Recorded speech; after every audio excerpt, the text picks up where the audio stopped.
A very good evening and Khordat Sal Mubarak to all our viewers. It's a great day to start our monsoon festivities. Tomorrow, Ganpati Bappa is going to be brought into our homes and we will also see Onam celebrated. Geo Parsi and Parzor wish you all abundant joy and success. We would like to thank Ministry of Minority Affairs and Parzor. This brings me to today's session. It gives me great joy to welcome our speakers, Ashdeen Lilaowala and Jimmy Mistry. Let me begin by introducing Ashdeen, even though he needs no introduction. Ashdeen Z Lilaowala is a textile design entrepreneur specializing in the traditional art of Parsi Gara embroidery through contemporary fashion creations under his label Ashdeen. His company works with more than 200 craftspersons in his Delhi studio. His saris have been worn by Oprah Winfrey and Bollywood superstars Madhuri Dixit and Sonam Kapoor Ahuja. He regularly researches and writes Parsi Gara embroidery and is the author of Threads of Continuity. The book documents the traditional sacred art of pushti weaving and rituals in the Parsi community.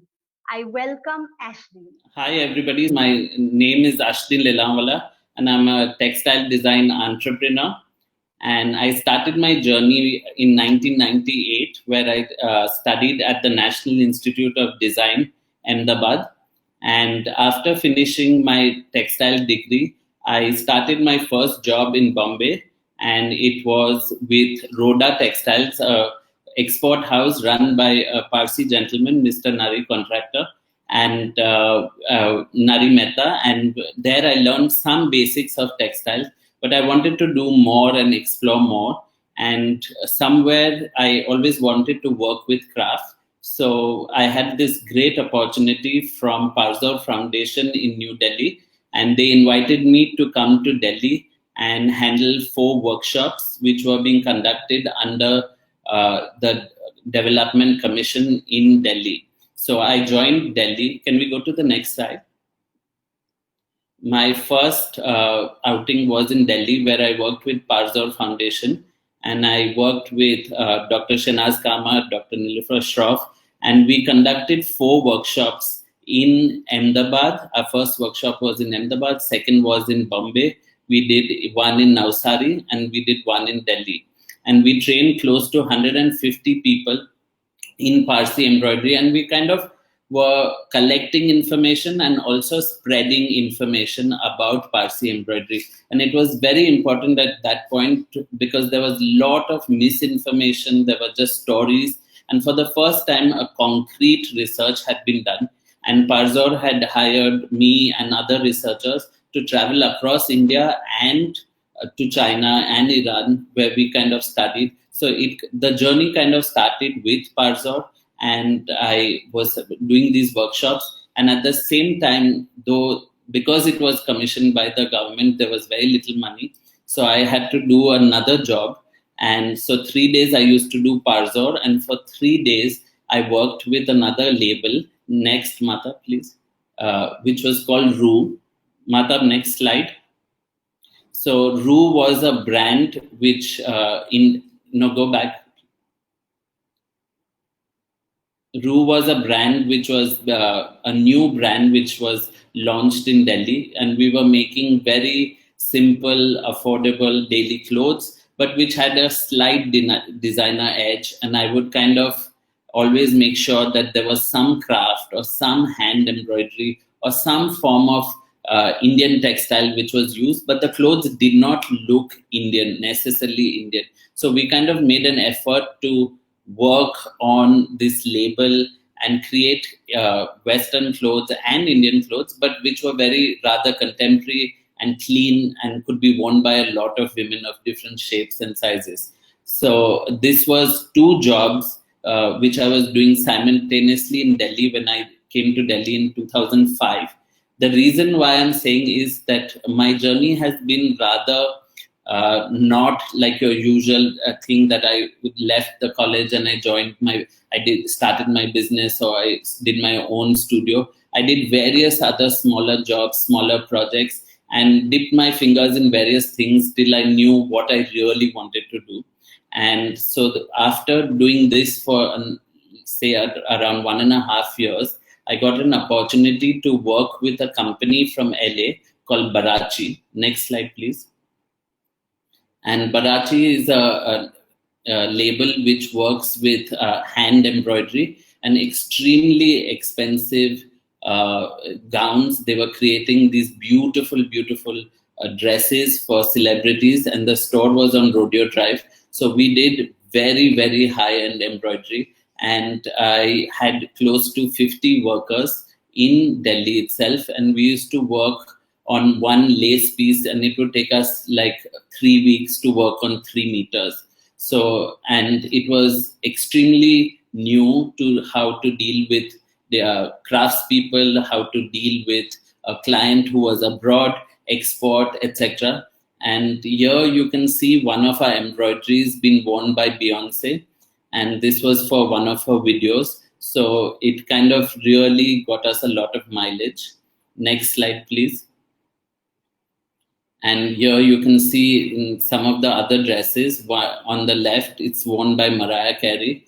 And on the right, Eddie Murphy's bride got married in one of our creations. So we kind of catered to a very high-end client.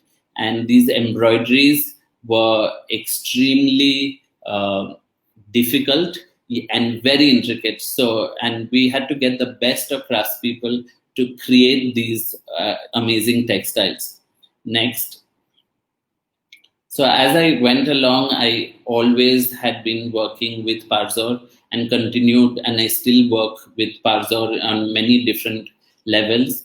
And so somebody in one of my editor friends asked me, since you know a lot about Parsi embroidery, why don't you write about Parsi embroidery? So I said, okay, fine, let's give it a shot. And one of the first articles I wrote for a magazine, which was Marie Claire, and I wrote Painting with a Needle. And here the idea was to show how Parsi embroidery had been taken by international designers and used, how were the motifs common, and how were people interpreting it in a modern context. So you can see on the left, there is a creation by French couturier Jean-Paul Gaultier, and on the right is a portrait of Parsi ladies wearing the Gara sari. So somewhere in this kind of started this bug about writing, about craft, which I knew, and slowly it got me excited, and I started doing monthly articles about craft and in different fashion and lifestyle magazines. Next, please. So this was a big story I did for Travel and Leisure magazine, and it was on the beautiful city of Varanasi. And I traveled to Varanasi for 5 days. We went and visited different weavers, different studios, just taking in all the colors, seeing how the city works. And it's quite an amazing city in the sense that so much happens in one small place. And they create some of the most beautiful brocades and textiles. And that kind of was the idea to portrayed in the article. So whenever I did different stories about different travel stories also, my focus was always about textiles or craft in these cities. And it was great fun, because when you travel as a writer, hotels give you like fancy rooms, there's VIP service. So it was a new kind of thrill, and I was like, let me do this a little more. And this was all pre-Instagram. So it was good fun. Next. Another story which we did was on a city I love, and I spent 5 years studying in Ahmedabad. So it was quite easy for me to go back and see the familiar sights, and I know so many Parsis also there and people. So we did another story on Ahmedabad.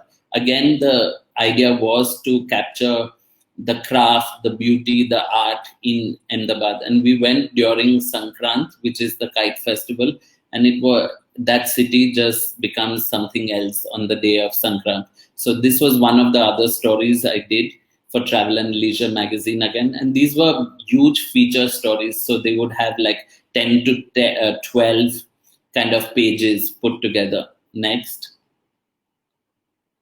So another story which we did was called the Kolkata Connection, where I kind of looked at all the designers who work in and out of Calcutta, and Sabyasachi, Anamika Khanna, and these big designers who were working. And somehow whenever we were shooting anywhere in Calcutta, we realized yellow was a color which kept coming up. So when you travel and do different stories, it's not only about just the place or something. And we kind of did a lot of, for me as a designer, it was absorbing different prints, different colors, different ideas at the same time. So in my design journey, I always say that doing these various projects and various other skills, it kind of empowered me to, when I started my own business, this all came somehow amalgamated and helped me. Next, please. So one of my favorite stories which I did was again for Travel and Leisure, and it was their cover, and it was about Parsi food in Bombay. And my editor said that you'd be the perfect person. And I kind of came, I knew all the different small restaurants in Bombay, small cafes, and I visited every single one of them. And when we came back, the funny story was when I came back and we presented the pictures, the editor said only one thing, that all the pictures are lovely, but there are only old people in the pictures. So we had to literally send a photographer again to click one or two pictures of younger Parsis. So even out of it all, they could realize that, it's an older community. And strangely, when the pictures came, the photographer had clicked these two younger boys, and my editor sent it asking me to write a caption. And I said, "Oh, these are my friends." And she was like, "Oh my God, like you're like really a small community." So it kind of, these stories, there are lots of good memories. Next, please. Another thing I explored, which I always wanted to do, was styling, fashion styling. And that time, the fashion world was just opening in India. There were new magazines, there were new stylists, there were new editors. So there was a lot of scope for doing exciting, fun work. So this was one of the stories I had done, which revolved around using independent, young brands from India. And not all the clothes you see were under like 3,000 rupees or something. So it was like styling affordable fashion and making it look very good. Next. This was another story which I had pitched, Gayatri Devi and the erstwhile Maharani of Jaipur. And I always found her style extremely elegant and extremely beautiful. She was one of the most beautiful women. And we kind of did a feature capturing her style and her essence. So this was one of the other stories I did. Next. And that time I kind of worked on, this was a big feature we worked on, which involved the different 9 rasas, or the 9 emotions human beings have, of beauty, disgust, joy, courage. And this was extremely conceptualized, and we had to kind of, and my background as a designer helped me kind of sketch these things out from before. So whenever I went and worked with a photographer, it was quite show them a sketch, and they were like, oh, this is fantastic, we can kind of create the image like this. So we kind of worked on various emotions. The next slide, please. So here we are showing anger and compassion. So I really, this was one of the fields which really was exciting for me. And I always say, if I weren't a designer, somewhere I would have become a fashion stylist. But today there are lots of people doing it, and I'm glad I did not stick to fashion styling and I chose to do my own label. Next, please. So one of the ongoing projects which happened throughout my career was research on Kasti weaving. And this was a book Parsi Foundation published, and I kind of authored the book with Dr. Shanaz Kama. And it started with an idea in NID and by Dadi Padamji. And he said, why don't you work with Parsi Foundation and do some research? And I had to do my craft studies. So I said, why not? And I went to Navsari, stayed there for a month, learned the whole craft of Kasti weaving, and kind of put it together in the research. And obviously, over the years, we had to do a lot more research before we could publish the book. Next. So this kind of somewhere was a period of like say 10 years till 2012, where I kind of was doing various different projects, various different things, and kind of anything to do with design. It was exciting and thrilling. And I always feel that as a designer, we were taught that design is just a tool to kind of express yourself. And for me, it was all about color, aesthetic, form. And somewhere then the idea of the seed emerged that why don't I start doing Parsi embroidery saris? And I kind of had decided that I would want to do embroidery, but it would be different from your usual traditional embroidery. And I kind of started with my own label, Ashdeen. We started in 2012. And here we've kind of just put few images together of our different collections and some of our favorite saris which we've done.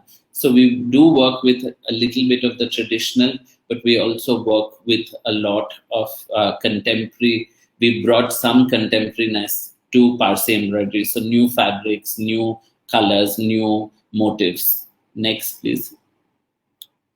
This is our recent fashion show, which happened in Bombay at Lakme Fashion Week. And here, the show was titled Memories on Cloth. And I was basically looking at my childhood memories from Bombay and how Gara, textiles, fabric, design, everything has always been part of this journey. This is one of the biggest joys of like when famous people wear it and you get a lot of publicity. And even today, a lot of people send me videos, pictures when they see our saris being worn. So on the left is Asha Parekh in a classic bamboo gara. Then is Wahida Rahman. And on the right is Oprah Winfrey. She was shot for Elle magazine. And she was wearing our China Chini gara. And just to clarify, I haven't met Oprah. And a lot of Parsi aunties called me and said, okay, you styled her very badly and her sari is not looking good. But I didn't meet her. So the L team has to be blamed. But just coming back to the topic of today, design as a metaphor, I think what I wanted to show was all the different projects I've done somehow is today helping me with my own brand and creating my own images, my own vocabulary, and being able to write features, articles, etc. So design is a larger field, and we kind of you have to live design and experience it. So that's my discussion today. Thanks. Our next speaker is a designer, thought leader, hotelier, entrepreneur, adventurer, and developer. May I please have Jimmy Mistry on the screen, please? It's lovely to be here, even though I joined in the session a little later. Good evening to all of you. I think when we are talking of design as a metaphor, Ashdeen, I saw the last part of your presentation. I really loved it. Design as a metaphor, when we are talking about, my life has been woven with design.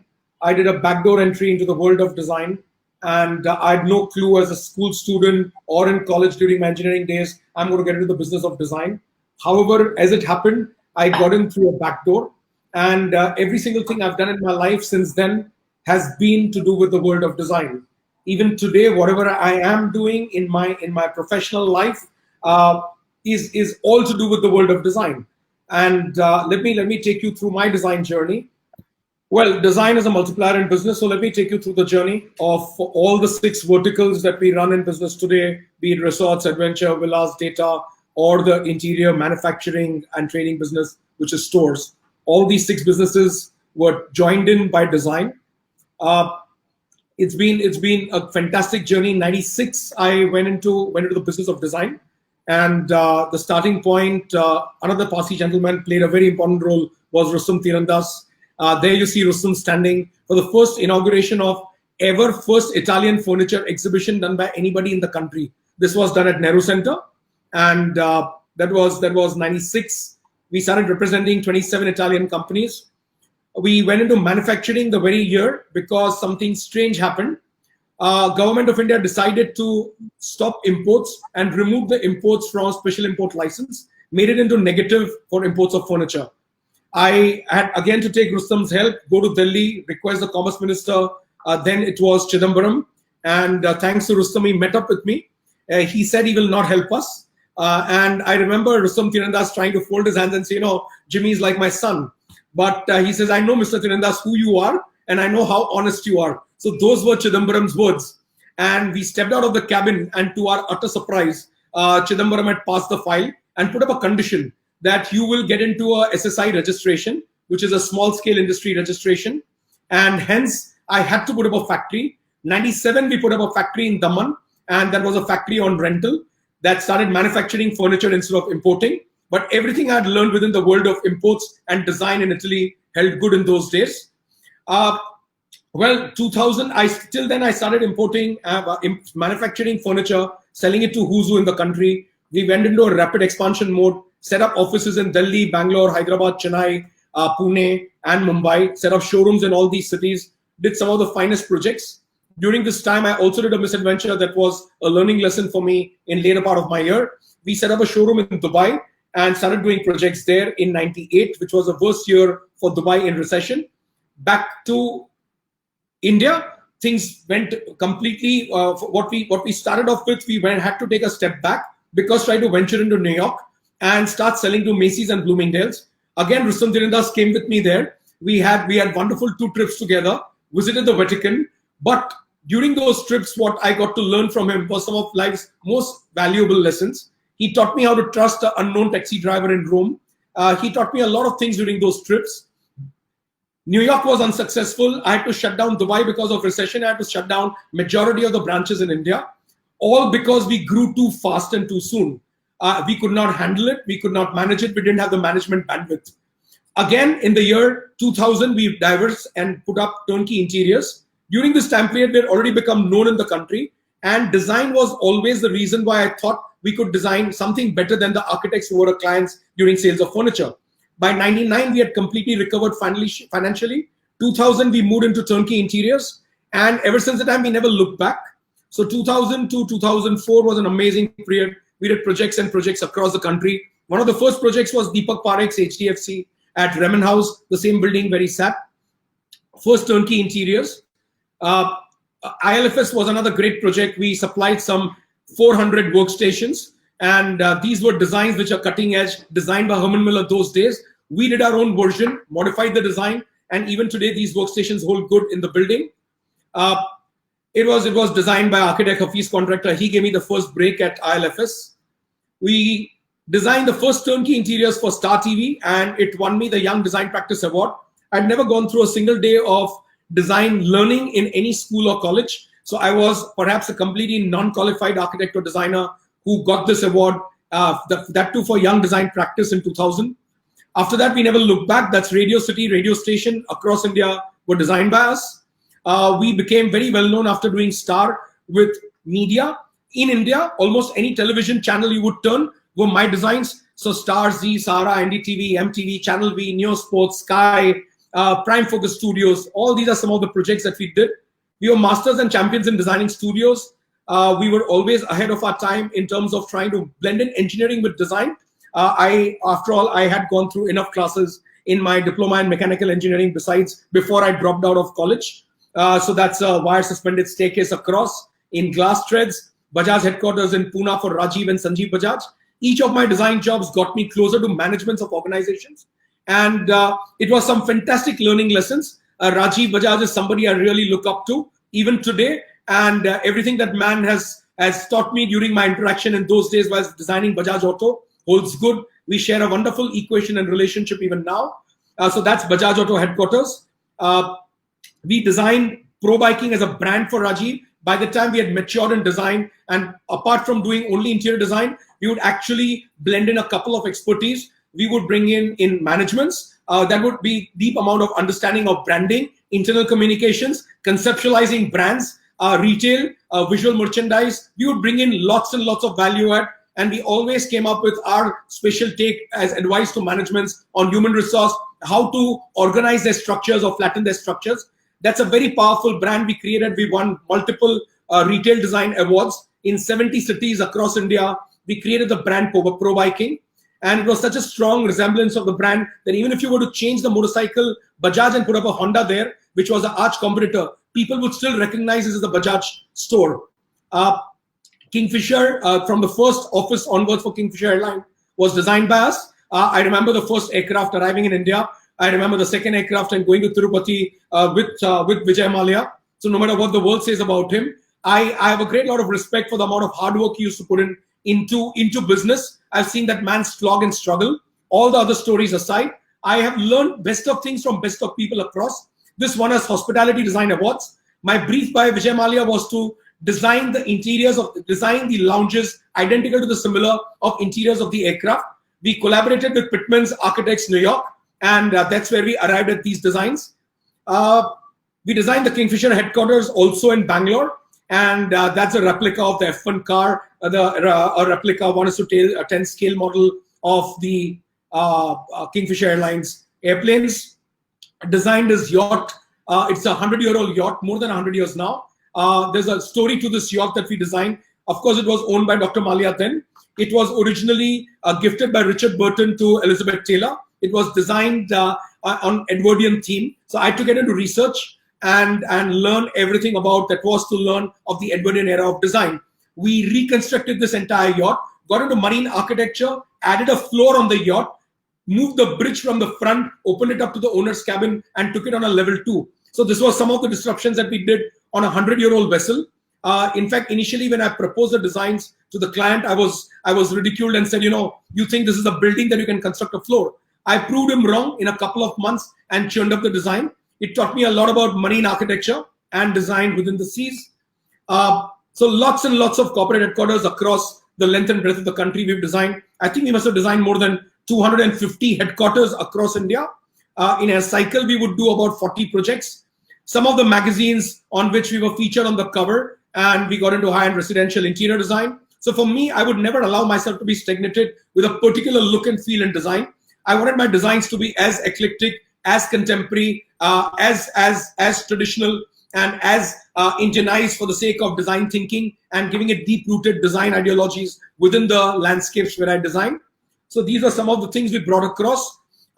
In 2003, we went into architecture, and these are some of the architectural projects and master plans that I've designed during my career. 2003, we did close to about 1 crore square feet in one city of Indore alone. But these are some of the projects. It all started again with Star. We designed Star News building in Mumbai. That was the first architectural project. And after that, we never looked back on signing architectural projects across the length and breadth of the country. This continued.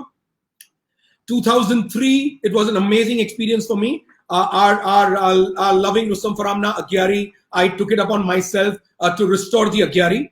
And as the Badshah Sahib would bless me, I was the first non-qualified architect to be awarded Urban Heritage Architects Award for restoration. Usually restoration awards are given to people who specialize, architects who specialize in the world of restoration. But for me, this was the first project, and my heart and soul was in this building. This building inspired me to get into Persian architecture. So that's Deepak Satalvekar giving me the award in 2003. I got into Persian architecture. Later part of my career in 2012, I gave a TED talk in Delhi, a TEDx talk on Persian architecture. This is some of the references that we used across whilst designing. So Della Tower was being designed.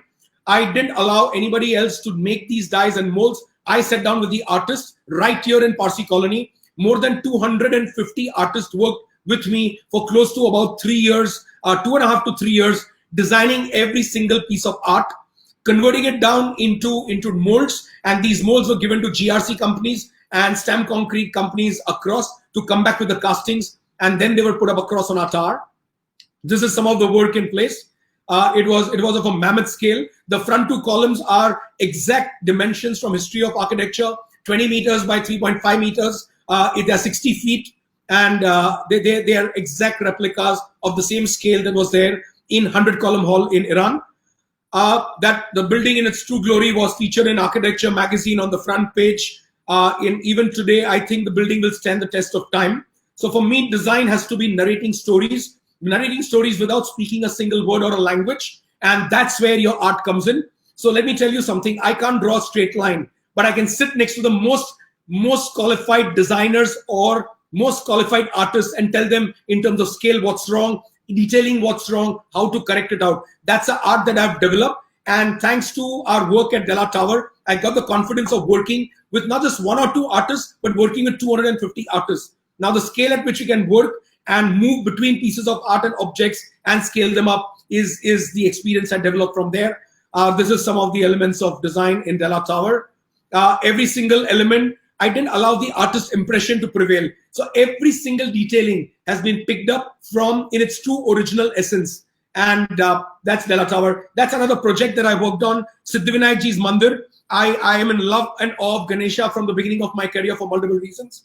And I got a chance, was invited by the trustees of Siddhivinayak Ji Mandir in Mumbai to design the temple complex and make modifications. So we designed the lighting design, we designed the human traffic movement, we designed the entire experience of opening up the grills and railings and having in glass roofs. That's something that we did across. Moved into real estate, and I've already 15 minutes down. I have 5 more minutes to run you guys through my career. It's difficult to put everything into one. But we moved into real estate in Della Villa's gated community. I was studying gated communities globally across, wanted to bring the best across to this project. And at this time, I took a decision to take a step back out of commercial projects in architecture and design and work and focus on my own projects, my own concepts, where we were our own clients and we were our own investors and we were our own developers. So this is the first project, phase 1 developed into phase 2, phase 3, phase 4. We continued to grow. 2009, that's me doing the stunt and a motocross race. But I'll tell you, this was the beginning. This was in Nagpur. This was the beginning of my endeavor and quest for adventure. I came up with the adventure concept and innovated experiential hospitality. In 2009, we set up the Adventure Park, India's first extreme adventure park. Every activity has been designed by me personally, every single equipment, and there is a complete involvement in every activity of what we did across to create experiences. This park has been in operation for more than 10 years now. Quickly, 2010, we ventured into hospitality. On the left is Camp Della, a 30-room resort, which we designed on the edge of the mountain. So every business I try and see what's the missing gap. Instead of this resort, had I put up a fancy 30-room hotel, I would have been out of business. I had no experience in hospitality. Using the medium of design, I made sure I addressed the missing link in the world of hospitality. Glamping tents, those days the word glamping itself was not coined in 2010. So I did usually all the resorts in India with tents were in Rajasthan and across places of North India. Very Rajara Maharaja style of design. And at that point in time, I was very, very highly inspired by Philip Stark's contemporary designs. We put up the 30-room tented contemporary resort. Again, it was fully modular in nature, in line with environmental, ecological solutions that we are providing. This is completely a modular resort. There is no construction, no civil work. We designed the luxury resort, and this was followed by the adventure resort, followed by the villa resort, and followed by 2 more resorts. Now Della Resorts is with 6 resorts, 271 rooms, having 7 restaurants, 12 banquets, and multiple other facilities. It's a whole township in itself. That's the lobby. That's some of the designs. That's one of the most photographed shows. The horse hanging in. It's been a metaphor I've used in my design career multiple places. What I do is I do up a piece and I love it. I keep replicating it across places. Strong designs are meant to be shared. I always believed designs are meant to be democratic in nature. So Lonavala became known in New York. We became a case study in the New York Stern School. Final year MBA grads spent a day with me in Lonavala on the impact a Della brand has caused to the local environments. Design 2017. Again, JRD Tata's words, no success or achievement in material terms is worthwhile unless it serves the needs of the country and its people and is achieved by fair and honest means. So that was at the back of my mind. I wanted this success to result into doing something for our country. Therein, we came in the middle of the forest, came up with a concept of counter-terrorism training for civilians. And the idea was born in experiential hospitality of a military-themed resort. Data is a resort we've designed with shipping containers and tents again. It's now rated as one of the finest glamorous camping resorts in the country with a military theme. I'm also proud to say that this is the only luxury military theme resort in the world, forget about India. The restaurant over here, designed in shipping containers, has been dedicated in the memory of Field Marshal Sam Manekshaw, India's 1971 war hero. So that's the restaurant. This project has been very close to my heart. Gurkha Regiment was a regiment that Field Marshal Sam Manekshaw belonged to. We've dedicated this entire lounge to the regiment and the rooms across. They have set up a new benchmark in the world of luxury, hospitality and experiential hospitality. Every piece of furniture is individually designed. We made some of the dies and casts that we are going to use in our retail career. So 2018, we've come up with the concept of Della by Jimmy Mistry, a chain of retail stores. It's a 50,000 square feet mono-brand showroom we've set up in Lonavala. We are waiting for COVID to get over. We've developed in the last 5 years about 2,500 products. So now we're going to come up with a brand of Della in styles, in sanitary ware, in faucets, in decor, in fixtures, fittings. Della brand of paints, furniture, of course. 2 of our factories still churn out the finest furniture in the country. So that's going to be the new business to look out for. These are some of the projects with which we've been already toying around and playing, doing multiple projects across the country. Whilst the business has not been launched, in the background, we've been doing prototyping. These are some of the finished projects that we are showcasing. That's an office in Ludhiana that was published in Architectural Digest, and so on and so forth. Well, that's been a long journey of 20 years, 26, 27 years plus, and 96 to 2020.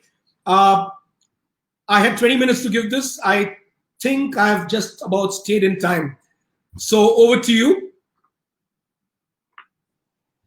Thank you, Jimmy. That was very fast, and you kind of encapsulated a lot of things in a short period of time. But we are all fascinated to see your journey. And we'd just like to know, what is that one project which gives you great joy, or what is that one aspect of design which gives you great joy? Any of my designs impacting human lives, making people smile. Nothing else brings more joy to me as a designer, because good design is about creating an element of awe, surprise. And if you're able to do it, which the best designers in the world with the best degrees to their credit and the best work experiences are not able to do. So if you're able to do it, each time people come out of the loos in Della resorts, there's a smile on their face. That smile to me is a testimony to good design. Your design should be able to narrate a story without having spoken to. So if people park their car whilst passing from Della Towers and get off their car, I'm not talking about Parsis, even non-Parsis, see the building in amazement, take pictures on their mobile and speak to somebody invariably. Now this gives me tremendous amount of satisfaction, because I know this is a design and a job well done. Also, it gives me double amount of satisfaction because it's continuing the story of the architecture, the great architecture that used to exist in Persia. And it does create an element of awe and inspiration in the minds of our current young generation of Parsi Rani Zardosti community. That is what gives me satisfaction. So when we were in design school, we had this, we were taught, okay, if you can have the aha moment, like, when somebody sees your design and go, aha, like, that's the achievement. So I think that's what you're trying to say. Another question we've got is, how important is university education versus a passion?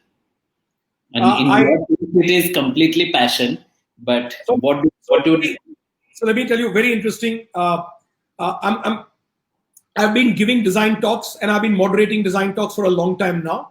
And everybody who's a panelist is a qualified architect or a postgraduate student in the world of design.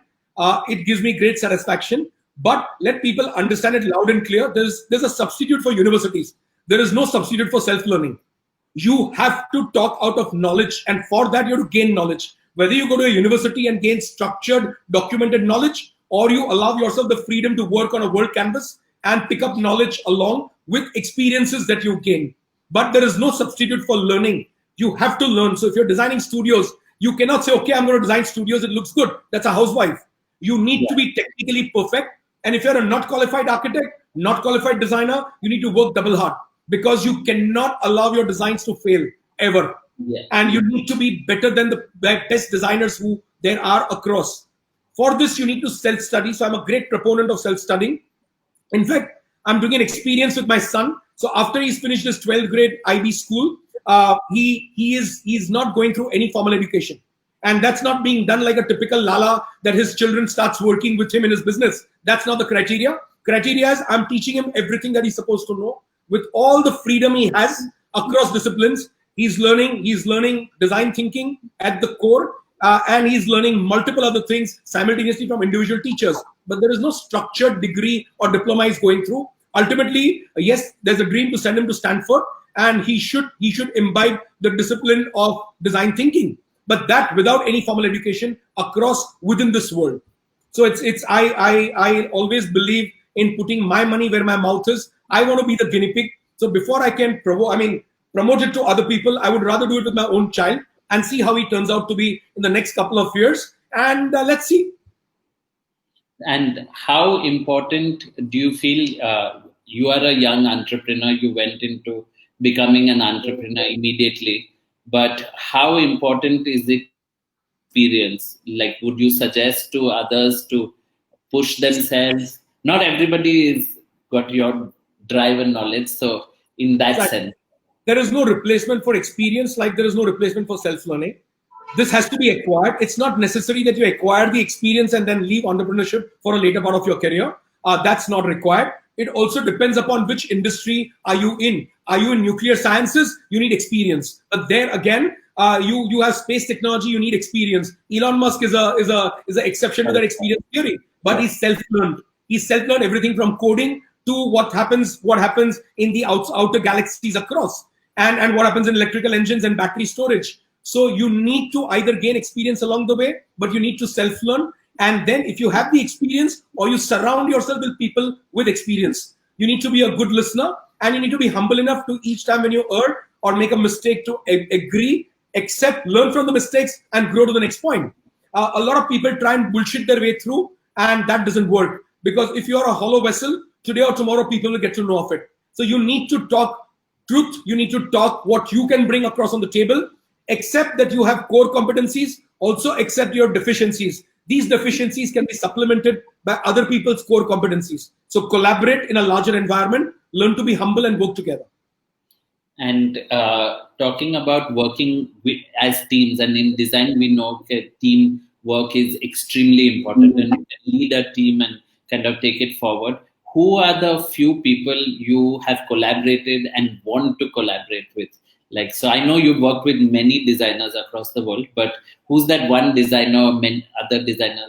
One designer who remains my idol forever is Thomas Heatherwick.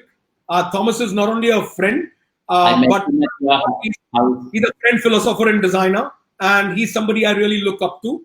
I look up to for a reason.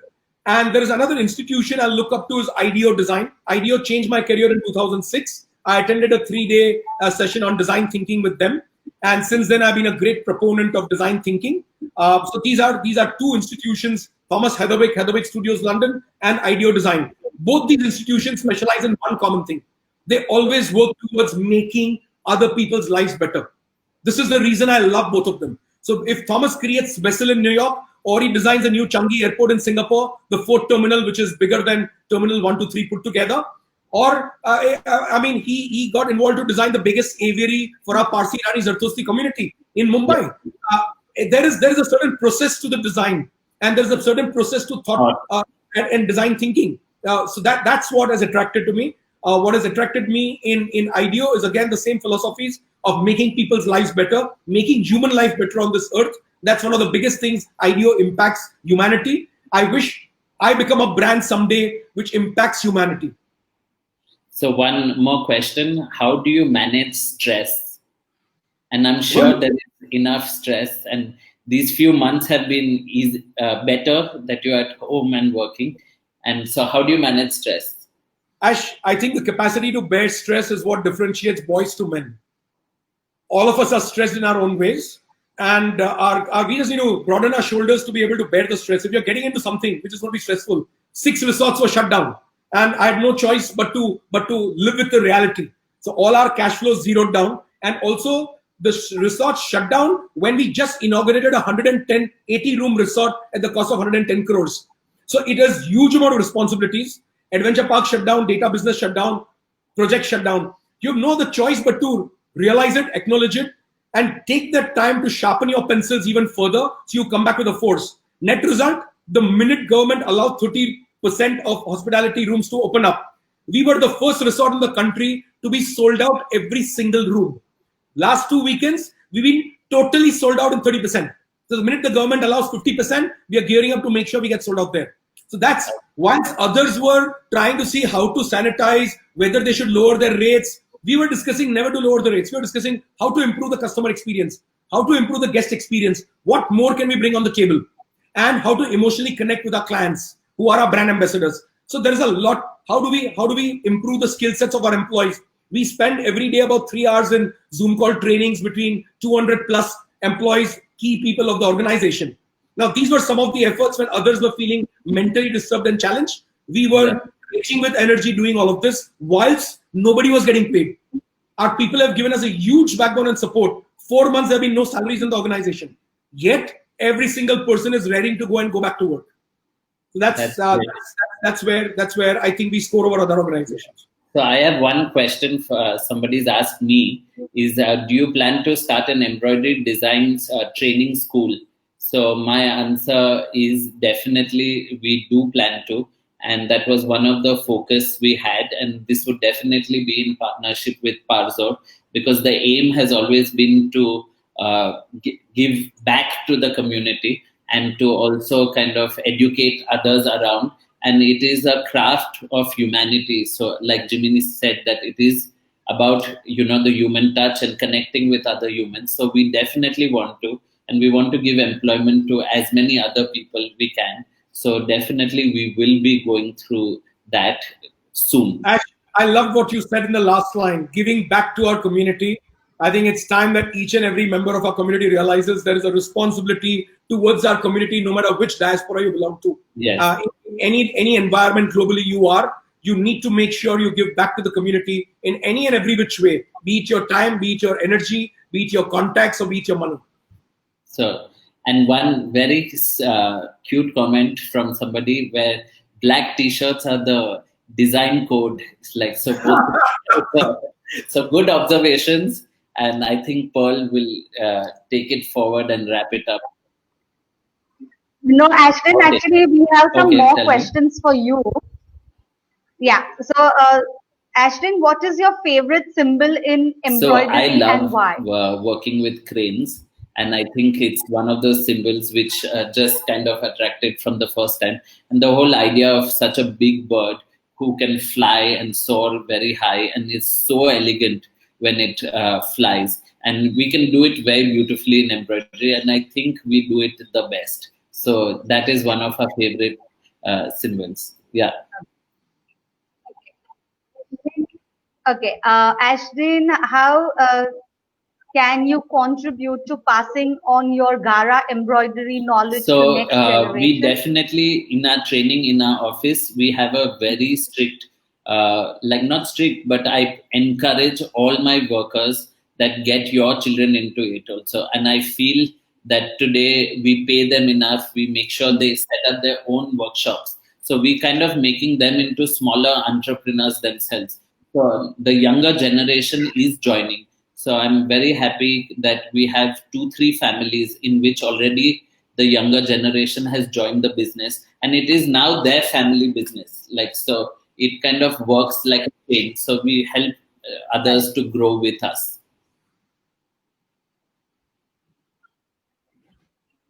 Dadi Padamji is asking, Ashdeen, tell us about the base at NID Textile Design section and the To design. introduction. So I think NID is, as many of you know, has a 4-year design course, and it's a undergrad course is 4 years, postgrad course is 2 years. So I did the undergrad course. I did after class 12 directly, and I went absolutely naive. I didn't know what design was, and so there is a first year of foundation, and they teach you all about color, experience, and how design is a metaphor of helping solve a situation or a problem.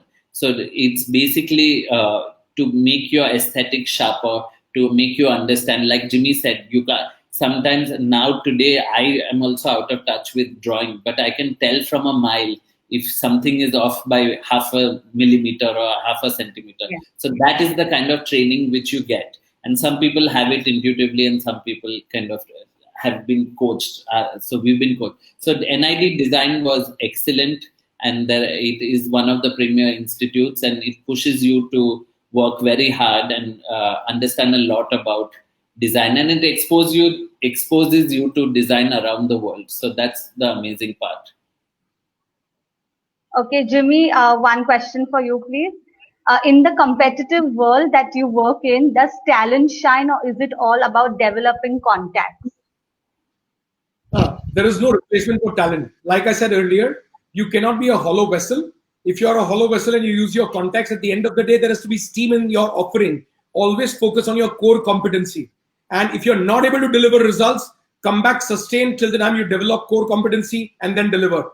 There has to be steam in your product. The only reason we've been successful in hospitality is because our product offering is very, very strong. Reason why we've been successful in adventure, our product offering is very strong. Again, in counter-terrorism, product offering is strong. And 2,500 products in Della stores, each product. So we are doing weighing scales, smart mirrors. I can't tell you the variation of products we are doing. But in each product category, if the product offering is not very strong, no amount of networking or contacts can really help you in any which way. You are as good as your offerings. So please make sure, get your product offering very, very, very, very strong, and leave the rest. Nothing else works. And people need to feel value for the transaction they do with you. Be it a service you're providing, be it a product you're providing. If there is value you create in any offering you bring on the table, you will be valued resource. And yes, after that, honesty prevails, your reputation prevails, and that's where more and more people will want you. And please pay a lot of emphasis on brand trust, because people need to trust your brand. If they trust your brand, half your work is done there. Now, there is something new I'm working on, and Ashdeen knows about it. And it's a question of taking the brand globally. And believe you me, your brand is super, super, super important. And the kind of response we've been able to generate in 3.5 months is what somebody would not be able to do in 3.5 years. And this is only the beginning. The next 2 months, we are rolling out the concept. We will talk about it later. Okay.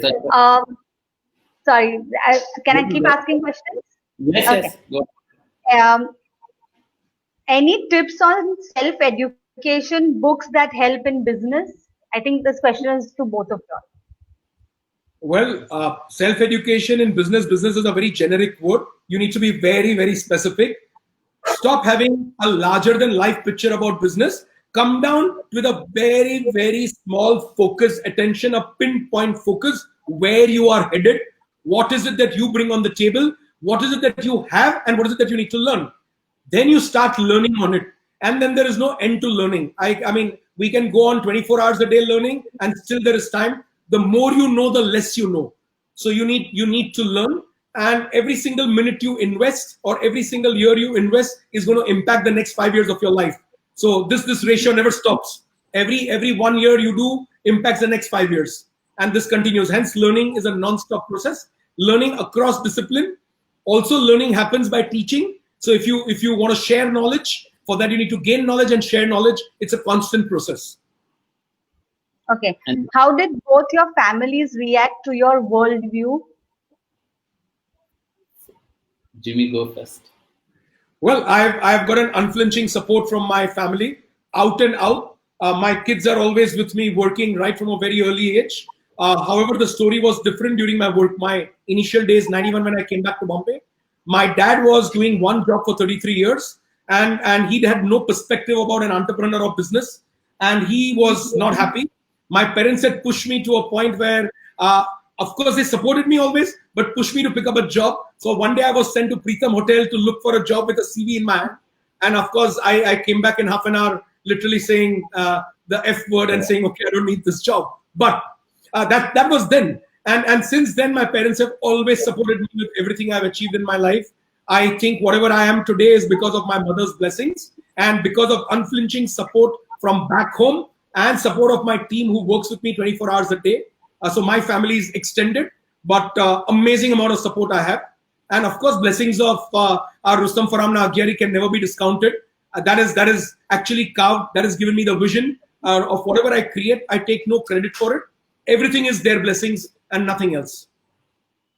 So when I started, and when I kind of was in class 12, when I was good at studies, so I was doing science, and then one day I just said, enough, I don't want to do science. And I told my parents I want to do something in design. And they initially got quite scared, but they were very proactive and started making me speak to people and things like that. And I had no clue about NID. And finally, I came to know, and I went. My parents were always extremely supportive, but people around, and this is 98, so it's not like 100 years ago, but people were like, "Arey, why are you doing design? It's useless. Why are you doing this?" So it was a kind of a newish field. Today, people are encouraging the kids to go into design and various other options. So I think family support was great, and when I actually needed it, and my parents always encouraged me to start my own business. That initial loan or whatever, they were there. So even today, they're there for all my exhibition shows, etc.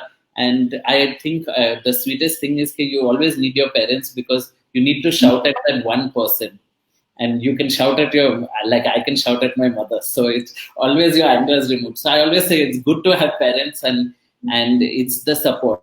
Obviously, you cannot achieve anything without a great team. So you have to build over the years. So I am very, very glad that I've built. And in Delhi also, I have a huge support system, though my parents are in Bombay. So I have many, many mothers in Delhi who I am always calling or whatever. So yeah, you need family support and other friends. Of course. Pearl Mistry is asking, any advice to young couples, especially post-COVID, where unemployment is a big situation? Well, that's not Pearl Mistry, my daughter. Yeah. So I think we are in a situation which none of us have the knowledge of how it's going to pan out. But I think industry is slowly opening up, and there is a positive note, especially in Delhi, and people are kind of employing employees again and things. So it will take time, and I think just now the key is to stay positive, stay focused, try out new things, and don't give up. Like that's the whole idea, that you have to keep pushing and trying. So it's like this, Paul. In every adversity, there is an opportunity. Strike for the opportunity. Take this as a pivotal point and try and work around. If you have multi-skills that you've not explored or exploited, this is your time to do it. And that's where you'll be able to, you might just have a new career for yourself or your family. And both the couples can do it. There's nothing much to lose right now, since there is so much of unemployment going on. New skill set. Also, multi-skills are preferred by organizations. Post-COVID, work from home. Multi-skills is what employers are looking for. So always be open to saying yes to multi-skilling and never shy away from it. Jamil, I think a last question for you. Customers always king. So in your experience, how do you convey your vision to the customer without offending them? Well, honesty prevails. If you have to tell the customer the way it is, you have to tell the customer the way it is. I've had multiple fights with my customers because I'm not a consultant you can go to and say, give me red pills, green pills, and blue pills. If I have to do that, then I'm a peon. I'm not a designer. I'm not a consultant. And most times customers prefer that honesty. Like I was giving example of the yacht design. When I did a presentation, the client Vijay Malia actually abused me and says, you think that there's a building, you can grow a floor on it. I said, no, give me time. I'll come back to you. According to me, yes. And I proved him wrong. And he was humble enough a year later when he actually went to the yacht to send me a message, you were right. So that kind of works with people. People also, you develop a reputation that you are a no-nonsense person. You will say things the way it is, and people will want to deal with you. People recognize bullshitters from a mile away. Entrepreneurs have a gut to be able to smell a bullshitter a mile away. That comes with experience. So if you're honest and straight, your customers will always appreciate. We have our ears very close to the ground, even in hospitality. And a single complaint we investigate, drill down to the bottom. That's where we have some of the highest customer satisfaction ratios and customer delight ratios. I'll just add. I think, yeah, definitely. So when the saying is a little different for me, customer is queen, because I a lot of women, and so it's always, I always say yes. And as Jimmy said, if you do your work with integrity and you put your best foot forward, and people believe you and trust you for your judgment, it will work. So I think it is always better to go with your gut, never lie, never give up. And the best thing a designer can do is be honest, because somebody is coming to us for our design expertise. So instead of letting them tell you what to do, you have to tell them what is to be done. So that is, I think, key. Okay. Farhan Sheikh is asking, do you read books of legends to enhance your business, Jimmy sir? You read every book that comes across in your life. Every book teaches you so much. So every business of mine, books have taught me. When I went into hospitality, somebody spoke about Isidore Shah. I had never heard about him. I read his book. The founder of Four Seasons was super inspirational. And a lot of what I bring across in the world of experiential hospitality is all in that book. There are multiple books. The Art of Execution has changed my life and given me a capability to manage 6 businesses. Execution as a management discipline. So Ram Charan and Harry Bosidi, his book has been amazing. It holds good even in today's day and age. So there have been books and books and books. Elon Musk's life really fascinates me and interests me and intrigues me. I think he's God. The way he's impacting humanity positively, apart from the ability to make $8 billion in one night, I think that man is God.